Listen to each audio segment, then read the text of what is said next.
தள்ளிட்டு ஈராக்ல ஒரு பேலஸ்ல வச்சு டப்பு சுட்டுருவாங்க. சுட்டுட்டு இவங்க ஆட்சிக்கு வந்துடும். அது இவருடைய குடும்பம் தான். ஓகேவா? இவர் யாருன்னா ஷரீஃப் ஹுசைனுடைய பையன். 4 பசங்கள ஒரு பையன். ஓகேவா? இந்த 5 ஃபேஸ்களை ஞாபகம் வச்சுக்கோங்க. இந்த Arab revolt.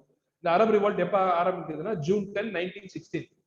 1916ல first world war பாதிக்கு வந்திருக்குது. 1914 to 18 நடக்கிற போர்ல 16க்கு வந்திருக்கிறாங்க. ஃபர்ஸ்ட் 2 வருஷம் ஆட்டோமன் ஜெர்மன் நல்லா போயிட்டு இருந்தாங்க. ஜெயிக்கிற மாதிரி சூழல் இருந்துச்சு. இதுல இருந்து அவங்களுக்கு பலவீனம் ஸ்டார்ட் ஆகுது. 1916ல இருந்து ஸ்டார்ட் ஆகுது. ஷரீஃப் ஹுசைன் ஃபர்ஸ்ட் மக்கா ட்ரூப்ஸுக்கு எதிராக கன், அதாவது ஆட்டோமன்ட்டே சம்பளம் வாங்கி ஆட்டோமன் உஸ்மானியர்கள் எதிராக எல்லாம் வண்டி ஓட்டிக்கிட்டு இருக்குது. ஆட்டோமனுக்கு எதிராக வந்து பிட்ரேயல் நடக்குது. ஃபர்ஸ்ட் வந்து மக்கா கைக்கு வந்துருது. அடுத்தது வந்து தாயிஃபுக்கு போறாங்க. அடுத்த கொஞ்ச நாள் ஜூலைல மக்கா கைக்கு வருது. செப்டம்பர்ல தாயிஃப் போறாங்க. தாயிஃபையும் பிடிச்சிடுறாங்க. ஆனா 1916ல மக்காவை பிடிச்சது, மதீனாவை பிடிக்கிறதுக்கு 3 வருஷம் ஆச்சு. இதெல்லாம் 100 வருஷத்துக்கு முன்னாடி நடந்த விஷயங்கள். மதீனாவை கைப்பற்றாங்க, கேப்சர் பண்றாங்க. மதீனாவுடைய கமாண்டரா இருந்தது ஃபக்ரி பாஷா. ஓகேவா? இவங்க வந்து ஹிஜாஸ் ரயில்வே லைன் கிரியேட் பண்றாங்க. ஆட்டோமன் இஸ்தான்புல் டு மதீனாவுக்கு ஃபர்ஸ்ட் ட்ரெயின் விடுறாங்க. அப்பதான் அந்த அந்த அந்த இதெல்லாம் வந்து இது பண்ணிடலாம். நல்லா பாருங்க. 1919 எப்ப 1919ங்கிறது போர் முடிஞ்சிருச்சு. 1918ல போர் முடிஞ்சிருச்சு, எல்லாம் முடிஞ்சிருச்சு. ஆனா இந்த ஷரீஃப் ஹுசைன் இவ்வளவு அப்பாவியா இருந்தாரு. பிரிட்டிஷோடைய ஆக்சுவல் மைண்ட் செட் அவனால புரிய முடியல. அவன் எதுக்கு எனக்கு வந்து இவ்வளவு டீலிங் பண்ணணும், எதுக்கு எனக்கு கொடுக்கணும்னு சொல்லணும்ன்றது அவருக்கு புரியவே கிடையாது. ஏதோ நம்பிக்கையில அவர் பாட்டு ஓட்டிக்கிட்டு இருக்கிறார். ஒரு மக்கா சின்ன ஊரை மதீனாவை பிடிக்கிறதுக்கு 3 வருஷம் ஆகுது. அந்த அளவு வீக்கான ஒரு படை இது. அவனுக்கு தெரியும் இவனுக்கு இவ்வளவு வீக் தான், இவ்வளவு வீக்கா வச்சிருந்தா போதும். இந்த வீக் ரொம்ப பணம் கொடுத்து அவன் அதிகமாயிட்டானா, எனக்கு எதிராக போயிட்டான்னு என்ன பண்றது? அவனுக்கு மக்கா மதீனாவை பிடிக்கிறதா சான்ஸ், வீக்காவே விட்டுட்டாங்க. மதீனாவை வந்து பிடிக்கிறதுக்கு 3 வருஷம் ட்ரை பண்றாங்க. கடைசியில் என்ன பண்றாங்க, போரிட்டு ஜெயிக்க தடை இல்லாம மதீனாவை சுத்தி இது பண்ணிடுவாங்க. கந்தக்ல நடந்துச்சுல, மதீனாவை பிளாக் பண்றாங்கல்ல, எல்லா ரோடு, கடை, அந்த என்னது ஜாமான வர போறது எல்லாத்தையும் டிரான்ஸ்போர்டேஷன் டோட்டலா கட் பண்ணிடுவாங்க. 2 மாசம் 3 மாசம் போய் மதீனால பஞ்சம் வந்துடும் 1919. அப்ப இந்த ஃபக்ரி பாஷா வந்து அழுதுகிட்டே எழுதுவாங்க. யார்? அந்த ஆட்டோமன், தோத்து போன ஆட்டோமன் எம்பையர்கிட்ட கடிதம் எழுதுவாரு. நீ என்ன வேணாலும் பண்ணிக்கோ, மதீனாவை வந்து ரசூல்லாவுடைய ஊரை வந்து பசியால மட்டும் சாவடிச்சிடாதீங்க, ஊரை கூட ஒப்படைச்சிடறோம் அப்படின்னு இது எழுதுவாரு. வலுக்கட்டாயமா கடைசியில மதீனாவை சரண்டர் பண்ணிடுவாங்க. Jan 10, 1919. ஓகேவா? 1919ல சரண்டர் ஆகுது. சரண்டர் ஆகி 1960ல ஆரம்பிச்சு சரண்டர் ஆகி ஷரீஃப் ஹுசைன், யாரு? இந்த ஷரீஃப் ஹுசைனுடைய படைகள். மக்கா மதீனா ஷரீஃப் ஹுசைன் கைக்கு போகுது. கொஞ்சம் புரியுதா? ஏன்னா மக்கா மதீனா ரெண்டும் உஸ்மானியர்கள் கையில இருந்தது. மக்கா மதீனா கையில விட்டு போயிருச்சுன்னா உஸ்மானியர்களுக்கு எமோஷனல் எஃபெக்ட் அது. அதனால அவங்களால அக்செப்ட் பண்ணிக்கவே முடியாது. அதுதான் டார்கெட் பண்ணி பண்றான். 1919ல கைக்கு வந்துருச்சா, இப்ப அவனுடைய கொடுத்த டார்கெட் முடிஞ்சிருச்சு. மக்கா மதீனா கைக்கு வந்துருச்சு. டார்கெட் எடுத்துக்கிட்டு போறாப்ல ஆளு. யார்? யூரோப்புக்கு போய் அப்ப சொல்லிட்டு இல்லாத முடிஞ்சிருச்சு, எப்ப கிலாஃபத் எங்கப்பா காணா அப்படின்னு ஆளை கேட்கறான். ஆளை துரத்துட்டுருவாங்க. கிலாஃபத்தும் கிடையாது, ஒரு மண்ணாங்கட்டியும் கிடையாது, கிளம்புறாங்க. பிட்ரேயல், இதெல்லாம் லெசன்ஸ் ஆஃப் பிட்ரேயல். போன வருஷம் போன நூற்றாண்டில் நடந்ததுதான். இதுக்கு நடுவுல 1916 to 1919 2 வருஷம் மக்கா மதீனாக்கு வருது. ஜெருசலேமை கைப்பற்றான். பலஸ்தீனை கைப்பற்றுறதுக்கு அவன் யாரையும் யூஸ் பண்ணல, டைரக்டாவே போனான். நல்லா பாருங்க, பிரிட்டிஷுக்கு எவ்வளவு அந்த நேரத்துல பவர் இருந்துச்சுன்னா அவனால மக்காவை சீஜ் பண்ணியிருக்க முடியும், காபாவை இடிச்சிருக்க முடியும். அவ்வளவு பவர் இருந்துச்சு. ஏன்னா அவ்வளவு முஸ்லிம்ஸ் வீக். ஆட்டோமேட்டிக்கா மக்காக்குள்ளார வந்து காபத்துல்லாவை இடிச்சு, மதீனாவை இடிச்சு, கபூர நவுதுபில்ல என்ன வேணாலும் செஞ்சிருக்க முடியும். ஆனா அவனுக்கு அது ஒருத்தே கிடையாது. விஷயம் அங்கதான். அவனுக்கு ஒருத்து ஜெருசலேம் தான். இதுதான் சொல்ல வர. அவனுக்கு அவ்வளவு பவர் இருந்துச்சு. முஸ்லிம்ஸ் அவ்வளவு பேக்குத்தனமா விட்டு வச்சிருந்தோம், அந்த ஓபன் பண்ணி வச்சிருந்தோம், யார் வேணாலும் வாங்கடா அப்படின்னு. அவன் வரவே கிடையாது. இன்னொரு விஷயம் என்ன அப்படின்னா, டைரக்டா மக்காவை போய் கை வச்சா அப்படின்னா உலக முஸ்லிம்கள் சும்மா இருக்க மாட்டாங்க. முஸ்லிம்கள் எல்லாம், ஏன்னா மக்காங்கிறது உயிர் மாதிரி எல்லாத்துக்கும். ஏதாச்சும் அவங்க நடந்துச்சுன்னா எல்லாரும் எமோஷனல்லா எல்லாரும் ஒருத்தனை தூண்டுறதுக்கு ஏதாச்சும் ஒரு இது ஒண்ணு இல்ல. ஒரு அறை அடிச்சா சில பேர் எந்திரிப்பான், சில பேர் அடிச்சா எந்திரிப்பான், சில பேர் குத்தனா எந்திரிப்பான், சில பேருக்கு கெட்ட வார்த்தை திட்டினா எந்திரிப்பான். அந்த மாதிரி முஸ்லிம்களை கிளப்புறதுக்கு முக்கியமானதுங்கிறது இந்த ஹரமைனுடைய விஷயம். ஜெருசலேம் மட்டும் டைரக்டா போய் கைப்பற்றும். இந்த ஜெருசலேமுக்குள்ளார வந்து இந்த ஆலன்பி இவர் உள்ளார வந்து ஃபர்ஸ்ட் மஸ்ஜித் அக்ஸா பக்கத்துல இருந்து இன்னைக்குதான் குரூசேட்ஸ் முடியுதுன்ற அறிவிப்பை கொடுத்தாங்க. கொஞ்சம் புரியுதா? குரூசேட்ஸ், சிலுவை யுத்தங்கள் இன்னைக்குதான் முடியுது. 8 சிலுவை யுத்தங்கள் நடந்திருக்கு இது வரைக்கும். இஸ்லாம் அதுல வந்து ஒரு தடவை மஸ்ஜித் அக்ஸா கைவிட்டு போயிடும், முஸ்லிம்கள் கைவிட்டு போயிடும். உமர் ரலியல்லாஹு காலத்துல மஸ்ஜித் அக்ஸா கைக்கு வந்தது 638 கைக்கு வந்தது. நடுவுல 400 வருஷம் கையில இருக்கும். நடுவுல 92 வருஷம் முஸ்லிம்கள் கைவிட்டு போயிடும். அதை திருப்பி புடிச்சு கொடுத்தது யாருன்னா சலாஹுத்தீன் அய்யூபி ரஹ்மத்துல்லாஹி அலைஹி. சலாஹுதீன் ஐயூபி காலத்துல இருந்து அடுத்த 1000 வருஷம் முஸ்லிம்கள் கையில தான் இருக்கு. அந்த ஜெருசலத்தை கைப்பற்றணும்னு 8 குரூசைட் வார்ஸ் நடக்கும். குரூசைட் வார்ஸ் எல்லாத்தையும் தோத்துருவாங்க. முஸ்லிம்ஸ் அவ்வளவு ஸ்ட்ராங்கா இருப்பாங்க. ஆட்டோமன்ஸ், ஐயூபி எல்லாமே ஸ்ட்ராங்கா இருப்பாங்க. இந்த இது வந்து டோட்டல் திறந்து விட்ட மாதிரி, கதை திறந்து விட்ட மாதிரி ஆட்டோமேட்டிக்கா அப்படியே உள்ளார வந்து தரன்னு எல்லாத்தையும் கேப்சர் பண்ணி அவன் அவனுடைய ப்ரொபகண்டா பண்றான். இன்னைக்குதான் குரூசைடு முடியுது. அவன் ஆசைப்பட்டு இருந்தது மஸ்ஜித் அக்ஸா தான். சீஜ் ஆஃப் ஜெருசலம் 1970 நடக்குது. இந்த இது ஞாபகம் வச்சுக்கோங்க. சைக்ஸ் பைக்கோ டைம் என்ன? 7:21. இதோட ஸ்டாப் பண்ணிக்கலாமா? போர் அடிக்கல ஒண்ணு இல்ல, தொழுதுல கண்டினியூ பண்ணலாமா? 10 நிமிஷம் போனோமா உங்களுக்கு? தொழுதுல கண்டினியூ பண்ணலாமா? சரி ஃபைன். ஒரு 10 மினிட்ஸ் கூட செஞ்சிருங்க தொழுது.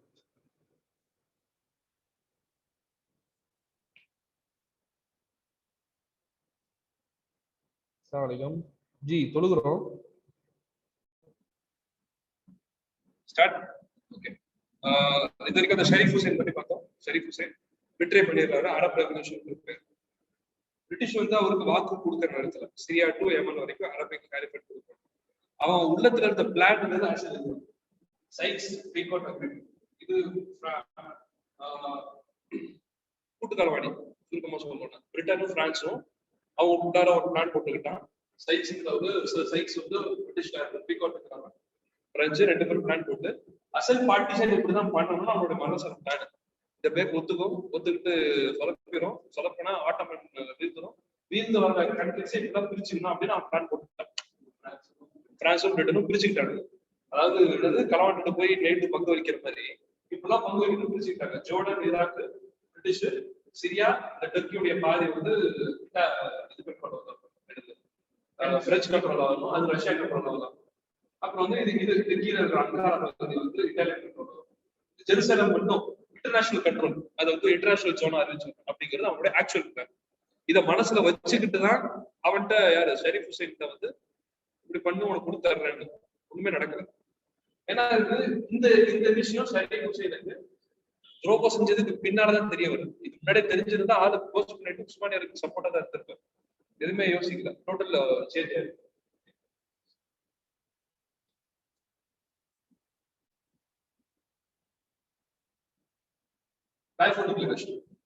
என்ன 1917 இது கைக்கு வருதா, ஜெருசலம் கைக்கு வருதா. அவனுடைய ஃபர்ஸ்ட் வேர்ல்ட் வாரோட உச்சக்கட்ட டார்கெட் ஜெருசலம் கைக்கு வரும். அது நடந்துருச்சு. நல்லா பாருங்க இதோட ஹிஸ்டரி. வெளியில நமக்கு சொல்றது கிளாஷ் ஆஃப் சிவிலைசேஷன்ஸ். இதுவும் காலனியலிசம்காக சண்டை போட்டுக்கிட்டாங்க. பிரிட்டன் வந்து டச்சு எல்லாமே வந்து காலனி, யூரோப்பியன் கண்ட்ரிஸ் காலனிக்காக சண்டை போட்டுக்கிட்டாங்க. இது ஒரு அண்டர்ஸ்டாண்டிங், நம்ம ஸ்கூல்ல படிச்ச அண்டர்ஸ்டாண்டிங். அதுக்கு மேல இருக்க அண்டர்ஸ்டாண்டிங் என்ன அப்படின்னா, சில பேர் சொல்லுவாங்க ஆயுதங்கள் பலத்தை காட்டுறதுக்குன்னு ஐரோப்பியர்கள் வந்து இவ்வளவு பண்ணிக்கிட்டாங்க அப்படின்னு ஒரு அண்டர்ஸ்டாண்டிங். சில பேர் அண்டர்ஸ்டாண்டிங் என்ன சொல்லுவாங்க, ஆட்டோமேன் எம்பையரை வீழ்த்தணுங்கிறதுக்காக இந்த போர் நடந்துச்சு அப்படின்னு ரொம்ப விளங்கினவங்க அண்டர்ஸ்டாண்டிங். அதுக்கு மேல ரொம்ப யோசிக்கிறவங்க தான் தெரியும் எல்லாத்தோட ஒரு விஷயம் இருக்குது. மஸ்ஜித் அக்ஸா, ஜெருசலம் அப்படிங்கிறது. ஜெருசலம் பலஸ்தீன்ல இருக்குது. பலஸ்தீன் ஆட்டோமேன் எம்பையர் கீழே இருக்குது. ஆட்டோமேன் எம்பையர் கையை விட்டு அந்த பலஸ்தீன்ல இருந்து அவங்க கையை அகற்றப்படாத வரைக்கும் இவனால காலம் கூட வைக்க முடியாது. அவ்வளவு ஒரு ஸ்ட்ராங்கான ஒரு பகுதி ஆட்டோமேன் எம்பையர். அப்ப ஆட்டோமேன் எம்பையரை தூக்குனா பலஸ்தீன் கைக்கு வரும். பலஸ்தீன் கைக்கு வந்துச்சுன்னா ஜெருசலம் அப்படின்ற அந்த சின்ன ஊர் கைக்கு வரும். அவனோட அல்டிமேட் டார்கெட் இதுதான். கியாமத்துக்கு முன்னால என்ன நடக்குங்கிறது அல்லாஹ் குர்ஆன்ல சொல்லி காட்டுறான். وقضينا الى بني اسرائيل في الكتاب لتفسدون في الارض مرتين ولتعلمون علوا كبيرا. நாங்க என்னுடைய லௌஹே மஹ்ஃபூஸ்ல நாம் முடிவு செய்து விட்டோம், நீங்கள் இந்த உலகத்தில் இருமுறை குழப்பம் விளைவிப்பீர்கள் யூதர்கள். அதுல 2வது கடைசி முறை எப்படி இருக்கும்னா லதஅலூன உலுவன் கபீரா, யோசிச்சு பார்க்க முடியாத அளவு உச்சத்துக்கு போவீங்க. அது நடந்துருச்சுன்னா யூதர்கள் 2ஆம் முறையாக எண்ணி பார்க்க முடியாத அளவு உச்சத்துக்கு போயிட்டாங்கன்னா கியாமத்துடைய அடையாளம் நல்லா சொல்றோம். இதுவரைக்கும் ஹிஸ்டரியில நடந்தது கிடையாது. நீங்க 300 வருஷத்துக்கு முன்னால ஒரு முஸ்லிமா பிறந்திருந்தீங்கன்னா உங்களோட சிந்தனையில கூட எண்ணி இருக்காது ஜெருசலத்துல யூதர்களுக்கு நாடு அமைக்கிறாங்க, பலஸ்தீன்ல யூதர்கள் கூடிய போது நாடு அமைச்சிட்டாங்களா அப்படின்னு உங்களால சிந்தனையில கூட யோசிச்சு பார்த்துக்க முடியாது. நடந்தது இல்லை. இன்னும் முஸ்லிம்கள் எப்போ இஸ்லாம் வந்து 1400 வருஷம் ஆச்சு. ரசூலுல்லாஹி கடைசி 1400 வருஷம் இல்ல, 2000 வருஷமா உங்களுக்கு நடக்கல. ஈசா அலைஹிஸ் ஸலாம் காலத்துக்கு பின்னாடி இருந்து கூட ஜெருசலத்துக்கு பலஸ்தீனுக்கு யூதர்கள்னால வர முடியாது. அப்படி வந்துட்டாங்கன்னா கியாமத் நெருங்கிருச்சுங்கிறது அடையாளம். ரொம்ப இம்பார்ட்டன்டான பொலிட்டிக்கல் சுச்சுவேஷன் நம்ம இருக்கிறோம். அது நோக்கிதான் நான் நல்லா யோசிச்சு பாருங்க, எல்லா பிரச்சனையும் யோசிச்சு பாருங்க. சம்பார் டைரக்டா இன்டைரக்டா அவங்க போய் முடியும். அந்த முடியற கிறிஸ்டியன்ஸ்ல 3ஆ பிரிச்சுட்டாங்க. ஆக்சுவலி ஆதரவு, எதிர்ப்பு, நடுநிலைமை அப்படின்ற ஒரு இதுல வந்துட்டாங்க. ஆதரிக்கிறது யாருன்னா crypto juice who are under Christians, Christian வடிவில் இருக்கக்கூடிய கிரிப்டோ ஜூஸ், குறிப்பா எவாஞ்சலிக்ஸ் சொல்லுவாங்க. அந்த குரூப் ஆஃப் கிறிஸ்டியன் சப்போர்ட் பண்றாங்க இஸ்ரேல் அப்படின்ற நாடு அமையாது. ஹிஸ்டாரிக்கலா 2000 இயர்ஸா கிறிஸ்டியன்ஸும் ஜூஸும் கீரிப்பாங்க மாதிரி ஒண்ணு சேரவே முடியாது, அடிச்சுக்குவாங்க. அப்படியே ஆப்போசிட் கொள்கை இவங்களோட கொள்கை வர அதையும் பார்ப்போம் இன்ஷா அல்லாஹ் நம்மளுடைய இதுல கிறிஸ்டியானிட்டி பத்தி ஒரு இது எப்படி பிரிஞ்சிச்சு. ஆக்சுவலி ஈசா அலைஹிஸ்ஸலாம் ஒரு யூதர், ஈசா அலைஹிஸ்ஸலாம் டைரக்ட் ஃபாலோவர்ஸ் எல்லாம் யூதர்கள் தான். அது எப்படி இன்டர்நேஷனல் ஒரு ரிலீஜனா மாறிச்சு அது பார்ப்போம் இன்ஷா. பனி இஸ்ராயல் யார ஜெருசலம் பேஸ் கொஸ்டின் இதுதான். பிரிட்டிஷ்ல இருக்கக்கூடிய பொதுமக்கள்ல கிறிஸ்டியன், ஆனா அங்க இருந்த டாப் லெவல் அரிஸ்டோகிராட்டிக் ஃபேமிலிஸ் யாருமே கிறிஸ்டியன் கிடையாது. பேரு கிறிஸ்டியன், அது அவங்களுடைய அடையாளத்தை பண்ணிக்குவாங்க. ஆக்சுவல் அவங்க எல்லாம் ஃப்ரீ மேசன்ஸ் அப்படின்னு சொல்லக்கூடிய சீக்ரெட் சொசைட்டிஸ் இருந்தோம். சீக்ரெட் சொசைட்டிஸ் இருக்கு. Yes, obviously Freemason search பண்ணி பாருங்க கூகுள்ல. ரொம்ப இம்பார்ட்டன்டான ஒரு டாபிக், ரொம்ப இம்பார்ட்டன்ட். ஃப்ரீ மேசன்ஸ் அமெரிக்காவுடைய 46 பிரசிடென்ட்ஸ், 46 பேர். 46 பேர்த்துல ஒருத்தர் கூட பக்கா கிறிஸ்டியன் கிடையாது. அமெரிக்கா நம்ம நினைச்சிட்டு இருக்கிறோம் அமெரிக்கா கிறிஸ்டியன் நாடு, சவுதி இஸ்லாமிய நாடு, இந்தியா வந்து இந்து நாடு. சரியா போச்சு, கணக்கு சரியா போச்சு நம்ம கணக்கு. ஆக்சுவலி அப்படி கிடையாது. கிறிஸ்டியன்ஸ் மெஜாரிட்டியா இருக்கிறாங்க யூஎஸ்ல, ஜூவிஷ் மைனாரிட்டியா இருக்கிறாங்க, முஸ்லிம்ஸ் மைனாரிட்டியா இருக்கிறாங்க. அங்க இருக்கிற ஹெட் தலைவர்கள் அரிஸ்டோகிராட்டிக் சொல்லக்கூடிய ராயல் ஃபேமிலிஸ்ல வரவங்க எல்லாம் சீக்ரெட் சொசைட்டிஸோட தொடர்பு இருப்பாங்க. அமெரிக்காவுடைய 46 பிரசிடென்ட்ல கிட்டத்தட்ட 28 பேர் ஃப்ரீ மேசன்ஸ். இன்னும் மத்த இதெல்லாம் ஃப்ரீமேசன் மாதிரி இன்னும் நிறைய சொசைட்டிஸ் கிளப் இருக்குல்ல, ரோட்டரி கிளப் அந்த மாதிரி கிளப் இருக்குல்ல, அந்த மாதிரி அது ஒரு இந்த மாதிரி சீக்ரெட்டா இயக்குவாங்க. அவங்களுடைய அது நோண்டி போய் பார்த்தோம்னா வெளியில கேட்டா சேரிட்டியை கொண்டு வாங்க, நாங்க சேரிட்டி பண்றோம் அதுக்குன்னு.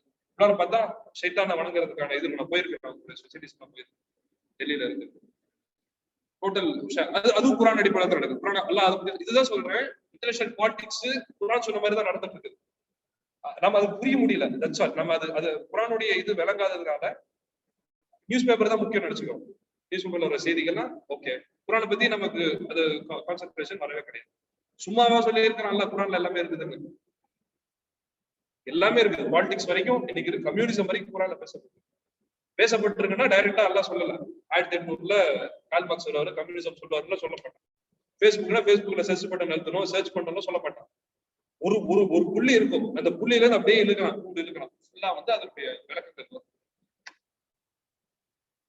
இதுக்கு சொன்னேன் 1970 கை வந்துச்சா, கை வந்ததுக்கு பின்னால பால்ஃபோர் டிக்ளரேஷன் அப்படிங்கிறது ஒன்று அறிவிக்கிறேன்.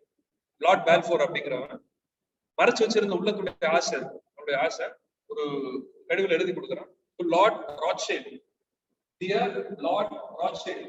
ராத்ஷைல்ட் யாருன்னா பக்கா ஜூன். எஸ், இந்த ராத்ஷைல்ட் ஃபேமிலி தான் இன்னைக்கு ஐஎம்எஃப் கண்ட்ரோல் பண்ணிட்டு இருக்காங்க, international monetary fund, federal bank of America. Federal bank நல்லா யூஸ் பாருங்க. Federal bank of America government bank கிடையாது. எத்தனை பேருக்கு தெரியும்? நீங்க கவர்மெண்ட் பேங்க் கிடையாது. அது பிரசிடென்ட் ஆஃப் அமெரிக்கா ஒரு போர் தொடுக்கணும் அப்படின்னா ஃபெடரல் பேங்க்குக்கு லெட்டர் எழுதி கொடுக்கணும். நான் போர் தொடுக்க போறேன் ஒரு நாட்டின் மீது, இதுக்கு இவ்வளவு பணம் செலவாகுது, நீதாம பட்டுவாடா பண்ணணும்னு எழுதி கொடுத்தா அவ அக்செப்ட் பண்ணி பணம் கொடுப்பான். இதை எதிர்த்தவர் யாருன்னா ஆப்ரஹாம் லிங்கன். ஏன் போட்டு தந்தாங்க? இது என்ன வம்பா இருக்கு? அதாவது என்ன அவருடைய இது என்னவா இருந்துச்சுன்னா, நோட் பிரிண்டிங் ப்ராசஸ் கவர்மெண்ட் கையில இல்லாம பிரைவேட் கையில எப்படி இருக்கிறது, அதுதான் அவர் என்ன கொஸ்டின் எழுதும்போது போட்டு தந்தாங்க ஆலையே. JFK, ஜான் எஃப் கென்னடி, அந்தாலே போட்டு தந்தாங்க. அந்தாலும் கொஞ்சம் அந்த மூத்தார கொஞ்ச நாளைக்கு முன்னாடி தான் கொஸ்டின் இது பண்ணியிருக்கிறார். America is in secret hands which cannot be seen. நம்மளால யோசிச்சு பார்க்க முடியாத ஒரு சக்தி அமெரிக்கா கண்ட்ரோல் பண்ணிட்டு இருக்கு. அது நம்மளுடைய பார்வை, குரானுடைய பார்வை. ஏன் அவனுக்கு பணம் வருது? ஆக்சுவலி என்ன காரணங்கள்? நீங்க போய் அல்லாவோட பாதையில அல்லாவோட பாதையில உயிரை கொடுத்தா கொடுப்பீங்களா? ஒரு உண்மையான ஈமான்தாரி கொடுக்காம கொடுக்க கூடாது. கொடுப்பாரு. ஏன் கொடுப்பாரு? அல்லாஹ் சொல்லிட்டான். அல்லாஹ்வோட பதில போனா சிறப்புகள் இருக்கு, கியாமத்துல உயர்ந்த இது இருக்குது. எல்லாம் அல்லாஹ் மேல மஹப்பத், அல்லாஹ்வோட ஆசை அப்படின்னு உயிரை கொடுத்துருவாரு. எந்த பகரமும் இல்லாம எனக்கு எதுவுமே வேணாம், அல்லாஹ்வோட பொருத்தம் தான் வேணும், உயிரை கொடுப்பாருல. இது உச்சக்கட்ட ஈமானுடைய உச்சக்கட்ட சைத்தானுடைய சிந்தனை ஒண்ணு இருக்கு. சைத்தானுக்காக உயிரை கொடுக்குறது, சைத்தானுக்காக என்ன வேணாலும் செய்யறது. ஆனா அந்த சைத்தான் கடவுள் கிடையாது. பாக்குற கடவுள் மாதிரி தெரியும், ஆனா ஆக்சுவலி கடவுள் தெரியாது. குர்ஆன்ல அல்லாஹ் திரும்ப திரும்ப சொல்லுவான், யஐதுஹும் வயுமன்னி, அவன் உங்களுக்கு ஆசையை காட்டுவான், உங்களுக்கு வந்து வாக்குறுதிகளை கொடுப்பான். நீங்க சைத்தானோட வாக்குறுதி கேட்டிருக்கிறீங்களா? நான் வேற சைத்தானை பார்த்திருக்கேன். சைத்தான் நீங்க பேசியிருக்கிறீங்களா? எதுவும் நடந்தது கிடையாது. பட் இந்த சீக்ரெட் சொசைட்டிஸ்ல டாப் இவங்கள்ட்ட கிரேட் இருக்குது. ஃப்ரீமேசன்ல 33 கிரேட் இருக்கு. 33rd கிரேட் ஃப்ரீமேசன்ற அளவு இருக்கு. உச்சக்கட்ட கிரேடுக்கு ஒரு கிரேடுக்கு அடுத்த கிரேட்ல என்ன நடக்குதுன்னு உங்களுக்கு தெரியாது. உச்சகட்டத்துல இருக்கிறவங்களுக்கு வீக்லி மந்த்லி மீட்டிங்ஸ் நடக்கும். யாரோடனா எக்ஸ்ட்ரா டெரஸ்ட்ரியல் பீயிங்ஸோட நடக்கும். Extra terrestrial beings, aliens. ஓகேவா? ஏலியன்ஸ் சொல்லிடுறோம். இன்னும் ஏலியன் மார்ஸ்ல போய் குடியேறலாமா? மார்ஸுக்கு போயிட்டான், நிலாவுக்கு போயிட்டான். உலகத்திலே மிகப்பெரிய குருடா தான். எத்தனை பேர் யோசிச்சிருக்கிறீங்க? நிலாவுக்கு போனானே இல்லையா மனுஷன்? நிலைமை அதுதான். ஆக்சுவலி நிலைமை அதுதான். உண்மையா அப்படிதான் இருந்துச்சு. போனானா இல்லையா? நீல் ஆம்ஸ்ட்ராங் ஃபர்ஸ்ட் நிலால கால் வச்சாரா இல்லையா? இரண்டாவதா கால் வச்சிருக்காரு. உடனே நண்பன் படத்தை எடுத்துறாங்க, அது நீல் ஆம்ஸ்ட்ராங் தான் இருக்கு. நிலாவுக்கு முதல்ல போனானா இல்லையா? எப்ப 1962ல நடந்துச்சு. 1960 பிராக்டிகல் கொஸ்டின்ஸ். 62ல போனவன் 2020 வரைக்கும் ஏன் திரும்ப போல? 62ல போனவன் அங்க வேக்யூமே, அதாவது அங்க வந்து கிராவிட்டி ஃபோர்ஸே கிடையாது. எப்படி பிளாக் வந்து அங்க ஃப்ளை ஆகுது? அங்க 62ல போனவன் லைட் சோர்ஸே கிடையாது. எப்படி ஷேடோ போகுது? இல்ல ஹோக்ஸ், மக்களை முட்டாளாக்குற வேலை. அப்ப வந்து கோல்டு வாரோட உச்சகட்டம். யுஎஸ்க்கும் ரஷ்யாவுக்கும் அடிதடி சண்டை மாதிரி போயிட்டு இருக்கு.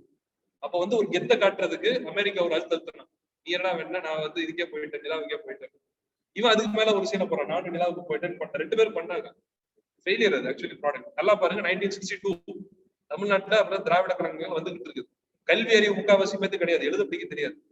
இப்பதான் வந்து கிராமத்து, இப்ப சேலம்லாம் கிராமம் மாதிரி இருந்த கொஞ்சம் கொஞ்சமா இப்பதான் முன்னேறிட்டு. டிவி வராது, ரேடியோல தான் எல்லாம் நியூஸ் போயிட்டு. திடீர்னு ஒரு நாள் ரேடியோல வருது, அமெரிக்கா நிலாவுக்கு போயிட்டானா. இங்க இருக்கிற நம்ம முன்னோர்கள் என்ன நினைச்சிட்டு இருப்பாங்க? அப்பா அப்படின்னு ஒரு வார்த்தை சொல்லியிருப்பாங்களா? அவன் வாண்டடா அந்த வார்த்தை மட்டும். அமெரிக்கா மேல உலக மக்களுக்கு ஒரு இது திரும்பணும். அது அந்த போர்ல, அந்த கோல்டு வாருடைய ஒரு பரபரப்பு நடந்த சம்பவம் தவிர இன்னும் நிலாவுக்கு கேட்டு காட்டணுங்கிறது. கூகுள் அத்தனை இது இருக்குது, யூடியூப்ல சர்ச் பண்ணி பாருங்க. மூன் லேண்டிங் ஹோக்ஸ் சர்ச் பண்ணி பாருங்க. அவ்வளவு இது பண்ணிருக்கிறேன் இது பொய்ன்னு சொல்றதுக்கு. மிக முக்கியமான ஆதாரம் 1962ல போனவன் எதுக்கு 2020 வரைக்கும் திருப்பி போல. இது வரைக்கும் போல. சேட்டலைட் போகுது, அது உண்மை. ராக்கெட் போகுது, அது உண்மை. சேட்டலைட்ங்கிறது ஒரு ட்ரோபோஸ்பியர் வரைக்கும் போகும், ஒரு அளவுக்கு போகும். அதுக்கு மேல போக முடியாது, மனுஷனால போக முடியாது. அல்லாஹ் குர்ஆன்ல சொல்றான், உங்களால ஒரு அளவு தான் போக முடியும். ஓகேவா? சூரா ரஹ்மான்ல வரும், புதும் நக்கதாரி சமாவாதி போக முடியாது. நிலா உருண்டையா இருக்குமா? அதே இன்னும் வந்து ஒரு இதுதான். இன்னும் சொல்ல போனா நாசாவுடைய 95% பொய். அங்க வந்து பொய் தான் நடந்துருக்கு. இதுக்குள்ள நடுவுல கொரோனாக்கு பிரச்சனை போயிட்டு இருக்கு.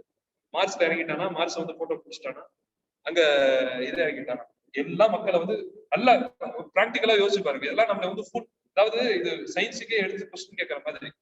சில விஷயங்களை நம்பி இதுல வந்து நம்ம இறங்கி ரிசர்ச் பண்ணி பார்த்தோம்னா இவனுக்கு பண்ற அநேகமான விஷயங்கள் பொய்யா தெரியும்.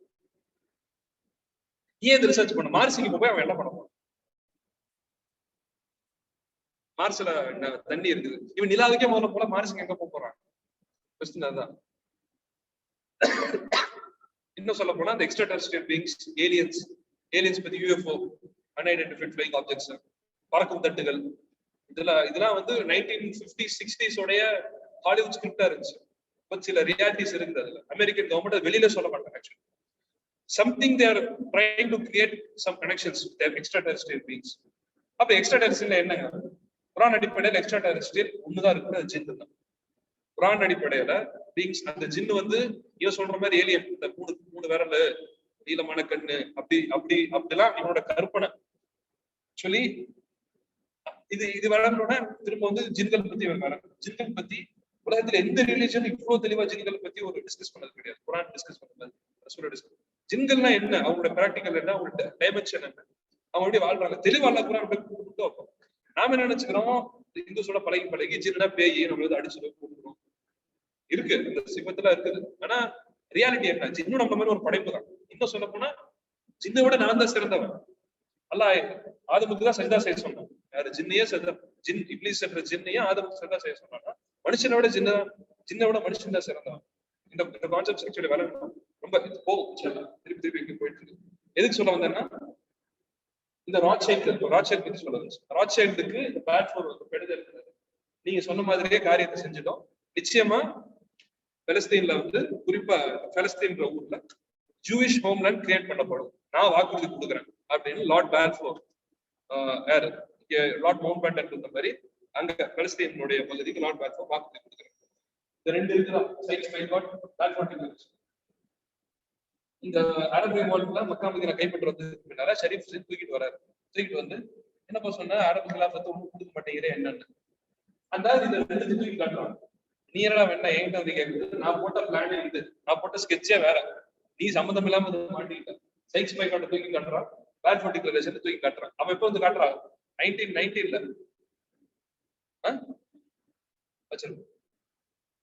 1919ல மதீனாவை ஜெயிச்சுட்டு வந்து கொடுக்குறாங்க. அவன் போட்டு முடிச்சு 1970ல எப்பயும் முடிச்சு ஸ்டோரி முடிச்சு அப்படின்னு ஆளை துரத்துறான். அந்த ஆளுக்கு வந்து இதாயிருக்கு, என்னது கன்ஃபியூஸ்ட், என்ன உண்மையா இல்லையா. என்னதான் இருந்தாலும் ஷரீஃப் ஹுசைனுங்கிறவரு சயீத் வம்சம், ரசூலுல்லாஹ் வம்சத்துல வரவங்க, கொடுக்க வேண்டிய கண்ணியத்தை கொடுத்துதான். சில ஏதோ கருத்து வேறுபாடுகள்லாம் மாறிட்டாரு ஆக்சுவலி. அதுக்கப்புறம் உணர்ந்தாரு, இப்படி நம்ம விட்ரே பண்ணிட்டோம் உணர்ந்து திரும்ப வந்து என்ன பண்றாரு, இது பண்றாரு, இன்சிஸ்ட் பண்ண ஆரம்பிச்சாரு. நான் இல்லாட்டி கேஸ் போடுவேன், இன்டர்நேஷனல் கோர்ட்ல கேஸ் போடுவேன், நீங்க ஏமாத்திட்டீங்க, நீங்க சொல்லி நம்பிதான் நான் இதெல்லாம் பண்ணேன், எப்படி எனக்கு கொடுக்காம போக முடியும், ஓனர் எப்படி கொடுக்காம இருக்க முடியும், இப்படிலாம் பண்ணுவேன்னு கொஞ்சம் டார்ச்சர் கொடுக்க ஆரம்பிக்கிறார் பிரிட்டிஷ்ல. இது வரைக்கும் அந்த டார்ச்சர் கொடுக்கறதுக்கு முன்னாடி வரைக்கும் இவனை வச்சு காரியத்தை நடத்துறான்னு பிரிட்டிஷ் பார்த்துட்டு இருக்காங்க. இந்த டார்ச்சர் ஆரம்பிச்சோன்னே அடுத்த பிரிட்டிஷ் முடிவு பண்ண எனக்கான ஆண்டி கிடையாது அப்படின்னு அப்படியே அவனோட ஓரம் கட்டி விட்டு மக்கா மதீனாவை எடுத்து 6 சவுத், 6 சவுத், இப்ப இருக்கிற சவுதி ஃபேமிலி பஞ்சமக்காடுங்க எல்லாரும். சவுதி ஃபேமிலி சாதாரண இல்லை, அவங்க யாருன்னா நஜத்துல வாழ்ந்த ஒரு ரவுடி கும்பல். ஆக்சுவலி அவங்களோட ஃபேமிலி வந்து ரவுடி, நாட்டாம, ஊர் நாட்டாம, கட்ட பஞ்சாயத்து, அடிதடி சண்டை, ஒரு கல்ச்சர், இஸ்லாமிக் கல்ச்சர் அப்படின்னு அவங்க வார்த்தை இருக்காது, அடிதடி சண்டை. அவங்களோட பிரிட்டிஷ் கனெக்ஷன் ஏற்பட்டுதான் இந்த 1750ல வஹாபி போராட்டம் நடக்கும். 1750க்கு பின்னாடி 1810ல காணா போயிருவாங்க ஹிஸ்டரி. 1810ல 6 சவுத் காணா போயிரும். மீண்டும் 120 வருஷத்துக்கு பின்னால ஹிஸ்டரிக்குள்ளார வராங்க. எங்க இருந்தான்னு தெரியாது, எங்கேயோ அவங்க வந்து இன்ஃபில்ட்ரேட் ஆகி அண்டர் கிரவுண்ட்ல செட்டில் ஆயிட்டாங்க. பிரிட்டிஷ் திருப்பி தேடி கண்டுபிடிச்சு நீ தாண்டா மாப்பிள்ள சரியான ஆறு அப்படின்னு இவன் கஷ்டப்பட்டு 3 வருஷம் ஹரமை மக்கா மதீனா பிடிச்சத அப்படியே தூக்கி சவுதி கொடுத்து, இனிமேல் எதுக்கு சவுதி ஸ்டேட்டா நீ மாத்திக்கோ அப்படின்னு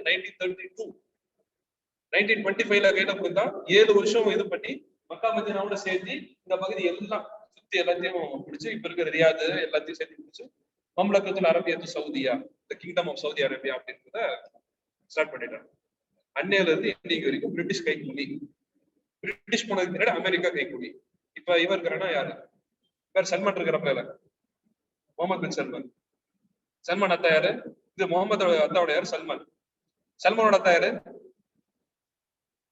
அப்துல் அசீஸ். அப்துல் அசீஸ் எத்தனை பொண்டாட்டி, 32 பொண்டாட்டி, 78 பிள்ளைங்க. 32 பொண்டாட்டினா ஒரே இடத்துல சரியத்துல 4 தான். கல்யாணம் முடிச்சு புள்ள பெத்து தலா கொடுத்து, அடுத்த கல்யாணம் முடிச்சு புள்ள பெத்து தலா கொடுத்து, இதெல்லாம் அவங்களுடைய ஆராபி மூளை, அந்த காட்டு மூளை. அது என்ன காட்டு மூளைன்னா, இத்தனை பிள்ளைங்க பெத்துட்டாங்கன்னா அரசாட்சி அவங்க குடும்பத்துக்குள்ளார சுத்திட்டு இருக்குங்க. அதுதான் நடந்துட்டு இருக்குது. இப்ப 6 பேர் மொத்தம் போனாங்கல்ல, கடைசியில ஃபஹதுக்கு பின்னால் அப்துல்லா மொத்தம் போனாங்க. இப்ப இருக்கிற சல்மான் எல்லாமே அண்ணன் தம்பிங்க. இப்ப சல்மானுக்கு 92 வயசு, 92 88. இப்ப இருக்கிற சல்மானுக்கு அடுத்தது வெயிட்டிங்ல 10 பேர் இருக்கிறாங்க. அவங்கள எல்லாம் 65 80 70 அந்த வயசுல என்ன வெயிட்டிங்ல இருக்கிற அடுத்த கிங்கா மாறுறது. இப்ப சவுதியில போயிட்டு இருக்க பிரச்சனை தான். முகமது பின் சல்மான் வந்து அதை மாத்திரப்ப அடுத்தது எங்க சிச்சா வரக்கூடாது, நான் தான் வரணும் அப்படின்ற ஒரு சண்டையை போட்டு இருக்கிறார். அதான் ஒரு மெஜாரிட்டியா சவுதி கவர்மெண்ட் யாரு முகமது பின் சல்மான். இது என்னங்க பிரயோஜனம்? ஆக்சுவலி அடுத்த திங் யாரு அப்படிங்கறது டிசைட் பண்றது இப்போ முகமது பின் சல்மான் தான் நெக்ஸ்ட் அப்படிங்கிற மாதிரி எஸ் அதனாலதான் உள்நாட்டு அங்க இருக்கிற முகமது பின் சல்மானுடைய தம்பிகளா இருக்கிறாங்க, அவங்க டென்ஷன் ஆறாங்க.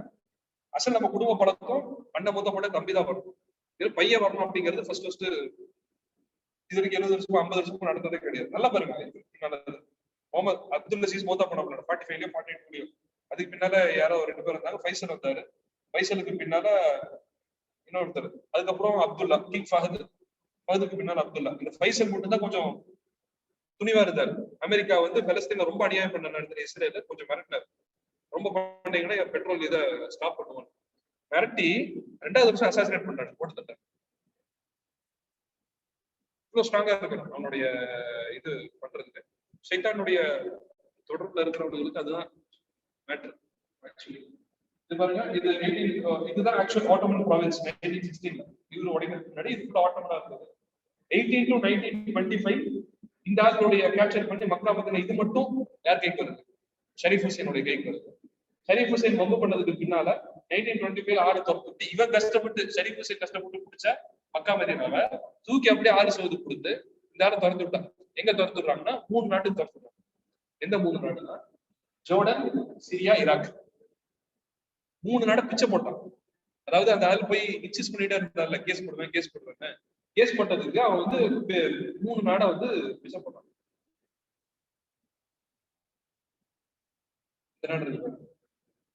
ஜோர்டன், ஈராக், சிரியா 3 நாடு இருக்கு. இதுல என்ன அது இப்ப ஜோர்டன்ல மட்டும் அரசாட்சி தங்கிருது. இப்ப யாரு? அப்துல்லா இருக்கிறாரு. அப்துல்லாவுடைய தாத்தாவோட அத்தா தான் ஷரீஃப் ஹுசைன். அவருடைய வம்சத்துல அது ஜோர்டன்ல மட்டும் இது இருக்கு. ஏன்னா ஜோர்டன் அப்பாவி நாடு, எப்பவுமே அதுக்கு வந்து கூவத்து கிடையாது, இதா இருக்கும். அங்க இருக்கிற பொதுமக்களும் அவங்களுக்கும் வேற ஒன்று. ஆக்சுவலி ஜோர்டன்ல இருக்கிற முக்காவாசி பேரு பலஸ்தீன் மக்கள் தான். பலஸ்தீன்ல இருந்து இந்த இஸ்ரேல் இதுல வந்து குடியேறி வந்தவங்க செட்டில் ஆனாங்க. ஜோர்டன் பலஸ்தீன் ஒண்ணுதான். மஸ்ஜித் அக்ஸா இப்ப வரைக்கும் ஜோர்டன் கவர்மெண்ட் கண்ட்ரோல்ல தான் இருக்குது. அது இஸ்ரேல் எடுக்க ட்ரை பண்ணிட்டு இருக்காங்க. இந்த சிரியா அனுப்பி விட்டாங்க. சிரியா யார் கண்ட்ரோல் இருந்துச்சு? பிரான்ஸ் கண்ட்ரோல் இருந்துச்சு. இது பண்ணி என்ன பண்றான்? சிரியாவை 3 நாடை பிச்சை போடுறான். உனக்கு இந்த இதுல இருந்தா யமன் வரைக்கும் கொடுக்க முடியாது, அதை நான் ஆளை மாத்திட்டான், சவுதி கொடுத்துறோம்.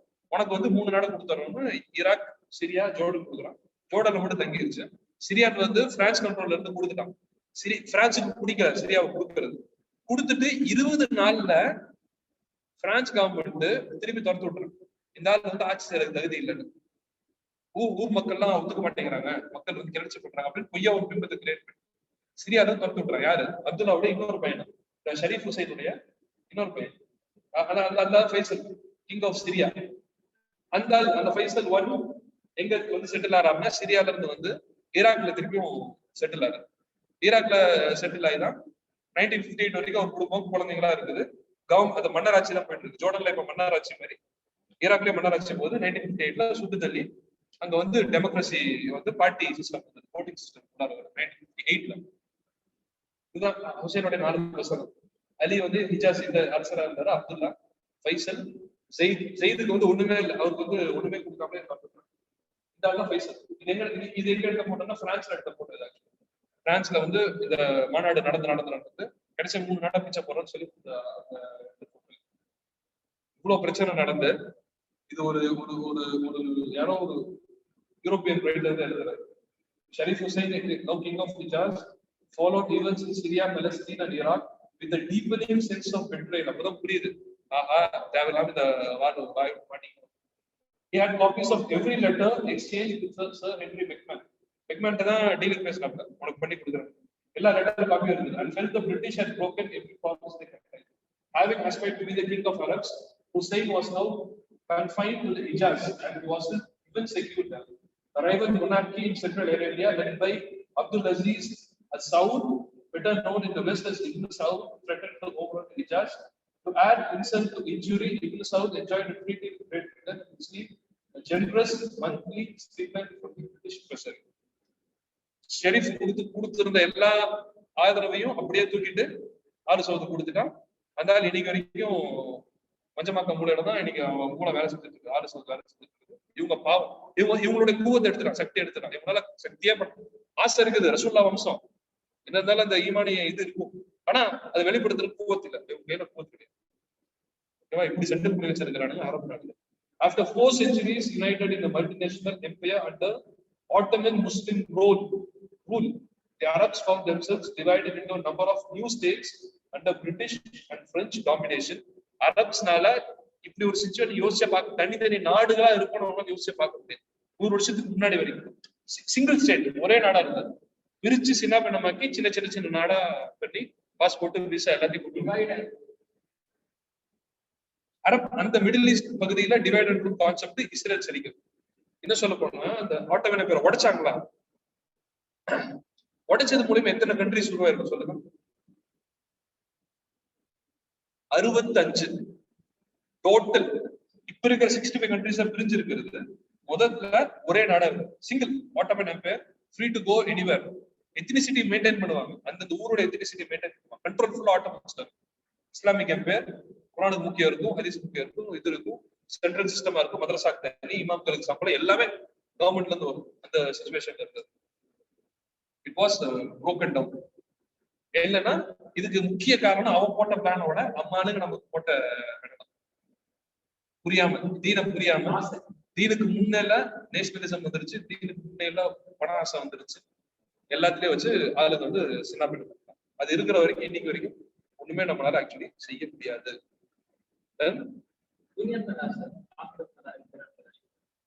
போதுங்க, இதுக்கு மேல இதெல்லாம் செஞ்சுட்டானா இந்த ஜோர்டன், சிரியா, ஈராக்கு பிளான போட்டு பிரிச்சுட்டான். அதுக்கு பின்னாலதான் சொன்ன அந்த கவர்மெண்ட் வச்சு எல்லாம் மாறிடுச்சு. டர்க்கிக்கு வச்சிருந்த பிளானே வேற. இதெல்லாம் பார்த்துட்டு அரப் கண்ட்ரிஸை பார்த்துட்டு, டர்க்கிங்கிறது டர்க்கிஷ் கண்ட்ரி, கேபிட்டல் ஆஃப் காலிஃபேட். 600 வருஷம் ஆசை அவனுக்கு. ஜெருசலேத்துக்கு ஈக்குவலான ஆசை கான்ஸ்டான்டினோபிள் மேல. முஸ்லிம்களோட தலைமையாக இஸ்தான்புல், இஸ்லாம்புல், ஆக்சுவலி இஸ்லாம்புல், அது இஸ்தான்புல்னு பேரே மாத்தணும். ஓகேவா? இஸ்லாம்புல்னா ஹெட் ஆஃப் இஸ்லாம் அப்படின்னு, இஸ்தான்புல் அப்படின்னா ஹெட் ஆஃப் ஹார்சஸ் இருக்கும். ஹார்ஸ் டேல், குதிரை பேரை மாத்தினாங்க, அப்படியே பேரை மாத்தினாங்க. அதுக்கு வேற பிளான் வச்சிருந்தோம், இந்த டர்க்கியை மட்டும் வச்சு செய்யறதுக்கு. பாப்போம், எதுவுமே செய்யல, எல்லாமே இஸ்லாம்ன்ற பேர்ல நான் இஸ்லாம் ஆக்டிவிட்டிஸ் எல்லாமே நடந்துச்சு. 23 வருஷத்துக்கு குழப்பம் இருந்துச்சு டர்க்கியில். Capital காலிஃபேட்டோட capital. ஆமா, அப்பதான் யார் மூலியமா செஞ்சாங்கன்னா இந்த முஸ்தபா கமால் அத்தாதுர்க். முஸ்தபா கமால் அத்தாதுர்க்கை பத்தி 1950 வரைக்கும் எல்லா முஸ்லிம்களும் நல்லவங்க நினைச்சிட்டு இருக்காங்க. இந்தியாவில் எப்படி காந்தி, அந்த மாதிரி டர்க்கிக்கு முஸ்தபா கமால். காந்தி எப்படி ரோட்ல காந்தி போட்டோ இருக்குல்ல, அந்த மாதிரி டர்க்கியில வந்து அவர் போட்டோ இருக்கு. 1950s வரைக்கும் ரொம்ப பெரிய அவரை வந்து சூப்பரான ஆளு நடிச்சிட்டு இருந்தாங்க. ஆனா அது 50ஸ்க்கு பின்னாடிதான் ஒரு மறைமுகமா செஞ்சு எல்லாமே வெளியே வர ஆரம்பிச்சு. அதுக்கப்புறம் ஒரு சேஞ்ச் ஆச்சு, வச்சு டர்க்கியை வச்சு செஞ்சுட்டாங்க. இந்த Italia highlighting the public's lack of knowledge regarding Atatürk's intentions, the public cheered, we are returning to the days of இந்த ஆள் கொடுத்த ப்ரொபகண்டால மக்கள் நினைச்சிட்டாங்க, ஆஹா அபூபக்கர் ஒரு காலத்துல வரப்போகுது. இவர் அதாவது முஸ்தபா கமால் முஸ்லிம் பேரு தான், ஃபுல்லா உள்ளார வந்து சீக்ரெட் சொசைட்டி பக்கா ஃப்ரீமேசன். இந்த ஆள் ஃப்ரீமேசன்ல தொடர்புல இருந்தாரு. என்ன சொல்ல போனா கிரிப்டோ ஜூ, இவங்க மூதாதையர்களா ஜூஸா இருக்கிறதுக்கான சான்சஸ் இருக்கு, எல்லாமே இருந்துச்சு. ஆக்சுவலி எல்லாத்தையும் வந்து இஸ்லாம்ன்ற பேர்ல தான் செஞ்சாங்க. நீங்க விலகி வச்ச இஸ்லாம் தப்பு, நான் ஒரு இஸ்லாம சொல்றேன் அதுதான் கரெக்ட்னு புதுசா கொண்டு வந்தாரு. அதை பத்தி பார்ப்போம், எப்படி எல்லாம் மாத்தினாங்க, எப்படி கலிஃபாவுடைய பவர் எப்படி எல்லாம் புரிஞ்சப்பட்டுச்சு. இதான் அந்த பிக்சர்ஸ். அப்போ வந்து நியூஸ்ல இருந்த பிக்சர்ஸ், கலிஃபாவை கேவலப்படுத்துற மாதிரி. இது தொப்பி பாருங்க, இந்த தொப்பி வந்து டர்க்கிஷ் தொப்பி, இங்க ஃபேமஸ். ஸோ 1914ல இப்படி இருந்த ஆட்டோமேன் எம்பையர் அடுத்த 8 இயர்ஸ்ல செதச்சு சின்ன பின்னமாக்கி சில்லறை ஆக்கிட்டாங்க.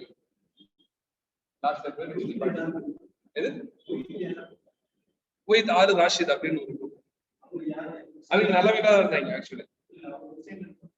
ஆமா, சில பேர் அப்படிதான் சொல்றாங்க. ஹுசைனுடைய இதுல இருந்து சில பேர் சொல்றாங்க. இது பாப்போம், இது டவுட்ஸ் இருக்குதுங்களா? போர் அடிக்கல ரொம்ப, யாருக்கும் போர் அடிக்கல?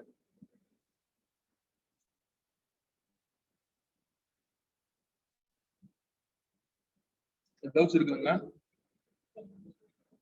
எஸ்.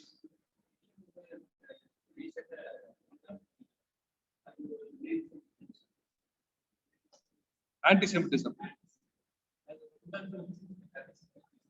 அதனுடைய ஆன்டிசெமிட்டிசம்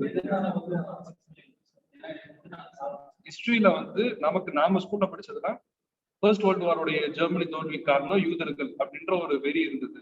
அந்த வெறியை தீக்கிறதுக்காக கொலை பண்ணான்னு சும்மா முடிச்சிருக்காங்க. ஆக்சுவல் பிராக்டிக்கல் என்ன நடந்துச்சுன்னா, ஜூஸ்ல இருக்கக்கூடிய அரிஸ்டோகிராட்டிக் டாப் லெவல் இருக்க ஜூஸ் அடிமட்ட யூதர்களை வழிகடாவா கொடுத்தாங்க. இவன் கொலை பண்ணிக்கோ, 6 லட்சம் பேர்த்த நீ கொலை பண்ணிக்கோ. 6 லட்சம் பேர்த்த கொலை பண்றது மூலயமா இன்டர்நேஷனல் சிம்பத்தி கிரியேட் ஆகும். அந்த சிம்பத்தி கிரியேட் ஆச்சுன்னா எனக்கு இஸ்ரேல் அப்படின்ற கண்ட்ரி உருவாறதுக்கு எனக்கு மிகப்பெரிய ஒரு டாமினோஸ் எஃபெக்டா போச்சு. எங்கேயோ தொட்டா ஆனா எங்கேயோ விழுது. அதாவது எங்க தொட்டா எங்க லைக் இருக்கும் அப்படிங்கிற மாதிரி கொலை பண்ணி இந்த மாதிரி எங்க ஒரு சிம்பத்தி உருவாக்குறதுக்காகவே செஞ்ச ஒரு சதி மாதிரியே. எஸ் ஆப்வியஸ்லி அப்படிதான் தெரியும். இது ஹிஸ்டரியில நம்ம ஸ்கூல் இன்ஸ்டிடியூட்ல சொல்லவே மாட்டேன். இல்ல கான்ட்ரோவர்ஷியலா இருக்கிற ஒரு இது வந்து நம்ம இஸ்லாமிக் வியூ பாயிண்ட்ல பார்த்தோம்னா தெளிவாவே தெரியும் இதெல்லாம் அவங்க பண்றது. எஸ் இதெல்லாம் ஆக்சுவலி இப்போ நம்ம வந்து இந்த மாதிரி யோசிக்கிறோம். இப்போ ஃபார் எக்ஸாம்பிள் நான் முஸ்லிம்ஸ் எல்லாம் எப்படி யோசிச்சோம், அண்ணா அவ்வளோ இது ஏன்னா முஸ்லிம்ஸ்